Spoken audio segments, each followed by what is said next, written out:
Il est 5 heures du matin au centre de service civique de Guédipo, à près de 400 km d'Abidjan dans la préfecture de Sassandra.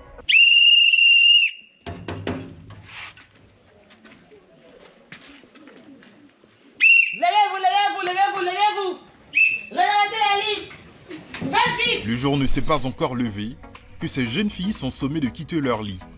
Bien loin de leur drap, elles doivent faire ce qu'on appelle ici la corvée matinale. Cette tâche consiste à l'entretien et à l'assainissement de leur cadre de vie.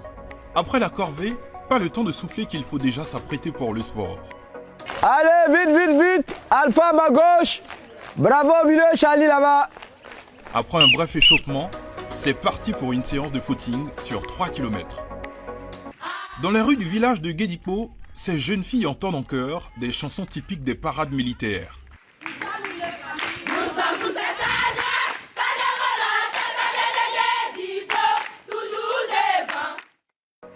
C'est d'ailleurs l'essence même de leur présence au centre de service civique de Guédipo.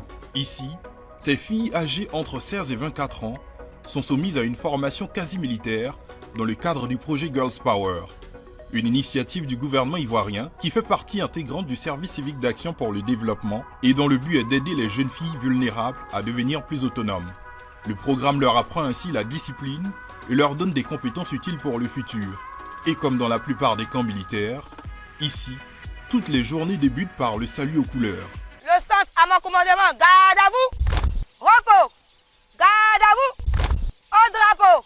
Un exercice que ces filles réalisent avec précision sous le regard des encadreurs.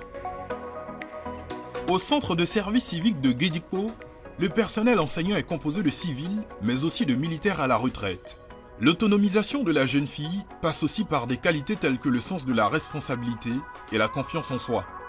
Et c'est ce qu'elles tenteront d'obtenir à l'issue de leur passage dans ce centre. Pour ce faire, elles prennent part à une série de formations qu'elles vont exécuter au quotidien durant les 3 mois que va durer leur séjour. Ce jour-là, l'agenda des stagiaires indique d'abord une formation en secourisme. Ensuite, une autre en ordre serré durant laquelle elles apprennent à effectuer le défilé militaire. L'ordre serré est utilisé pour coordonner les mouvements lors du déplacement d'une troupe au cours d'une cérémonie. C'est des marches disciplinées, ordonnées. Elles apprennent à commander, à diriger un groupe. Pour la plupart de ces jeunes filles, c'est une première. Jamais elles ne se sont senties aussi importantes dans la société et si proches de réaliser leurs rêves. Quand je suis arrivée ici, il n'y avait pas de confiance, mais après, avec les encadreurs, on a appris à comment avoir confiance en nous-mêmes. Aujourd'hui, je suis capable d'aider quelqu'un qui est en détresse. Elles sont une centaine à loger au centre de service civique de Guédipo. Parmi elles, 24 sont jeunes filles mères. Aujourd'hui, les grossesses précoces dont ces dernières ont été victimes ne constituent plus un frein à l'épanouissement des filles. Une crèche est mise à leur disposition. Elles y amènent leurs enfants durant les heures de cours. Mais à Guédipo, il n'y a pas que la formation militaire. À la tombée de la nuit, après une journée bien chargée, les stagiaires se retrouvent autour d'un feu en présence du personnel du centre. Au programme, théâtre et divertissement sur des thématiques d'actualité. Nous sommes ici pour vous sensibiliser au sujet du VIH-Sida. C'est un fléau très dangereux qui se propage dans notre société depuis quelques années. Sur la centaine de filles présentes ici, nombreuses sont celles qui ont encore en mémoire certaines séquelles des traumatismes vécus dans le passé. Perte d'un être cher, cas de viol, travaux et mariages forcés, ces cas sont légion. Et ce feu de camp, ce moment où elles peuvent s'exprimer librement et faire parler leurs talents, apparaît comme une thérapie face à tous ces maux. Quand il y a pour la grossesse, en cas de 3e, j'avais perdu l'espoir. Je pensais que je n'allais pas devenir quelqu'un un jour. On a mon cœur et me sens que je suis maintenant capable de faire quelque chose dans ma vie. Elles viennent des coins assez reculés du pays, voilà, d'où le critère qu'on a choisi, le critère de vulnérabilité qu'on a choisi. Des filles qui sont en abandon scolaire, des filles qui sont des familles vraiment vulnérables. Les parents sont dans l'incapacité de les scolariser ou elles sont en abandon scolaire carrément. Dans le cadre du projet Girls Power, les filles sont réparties par cohortes de 100 dans 3 centres de service civique situés dans différentes localités. Guiguerini, un petit village de Boundiali au nord de la Côte d'Ivoire, abrite un autre centre de service civique. Ici, une cohorte de jeunes filles se forme à des métiers très pratiques dans le cadre du projet Girls Power.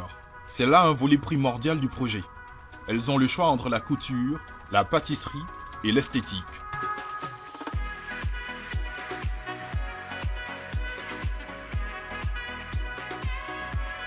Le projet Girls Power s'adresse principalement aux jeunes filles non scolarisées, sans qualification et surtout sans emploi.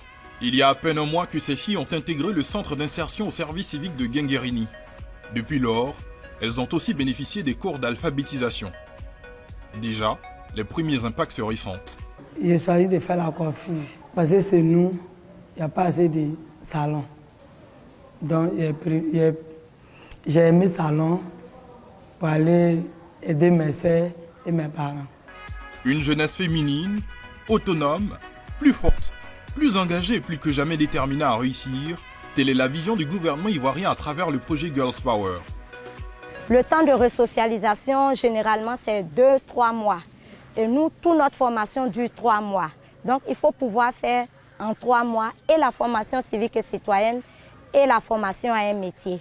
Il y a l'insertion qui se fait. Les formateurs qui viennent eux-mêmes nous aident à leur trouver des stages ou bien l'agence emploi jeune également.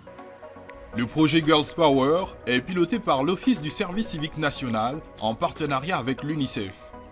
À ce jour, près d'1 millier de jeunes filles ont bénéficié du projet pour un taux d'insertion d'environ 80% contre 72% pour les autres dispositifs du service civique d'action pour le développement. Désormais, elles sont des relais d'un gouvernement ivoirien plus que jamais proche de sa jeunesse.